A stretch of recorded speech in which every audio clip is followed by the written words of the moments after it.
Xo'rozim quyoshda qolib o'lib qoldi. Xo'rozim quyoshda qolib ketib, issiq o'tib, ichi o'tib, o'ziga kelmayapti. Tizzalab o'tirib qoldi. Juda ko'p aka-ukalarimiz savol berishyapti. Aka-ukalar, mana ko'ryapsizlar, meni o'zimda ham po'rilarning xuddi shu narsa bo'lgan. Xo'roz qolib ketib, men o'zim ham shu jumaga ketganman, qo'yib, o'zi jumadan kelib, boshqa bu qilib kelganimcha shu 1 soat ichida xo'roz o'lgan.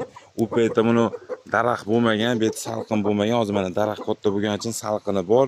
Ha? O'zini holatida bu yugurib, sovib, havo yetmaganda salqinda bor bo'ladi. Men xohlagan paytimgacha buni tashlab ketishim mumkin. Shunaqa sharoitlar ham bo'lmasa, zinhor u xatoni qilmanglar. Chunki xo'roz agar quyoshda qolsa, uzog'i 1 soat 40 minutda o'zi o'ldiradi. Shu sizlarga zakat oldirmoqchi bo'lsalaring, bitta choyda urib turib 15-20 minut setkaga solib qo'ysalaring bo'laveradi, aka-ukalar. Bu mana o'zini holatida yugurib yuribdi mana. Sovib, yana havo yetmasa u bo'lsini qilib, zakatini olib, men bemalol tashlab ketaverman. Shuning uchun bu xatoni hech qachon qilmanglar. Quyosh eng yomon narsa.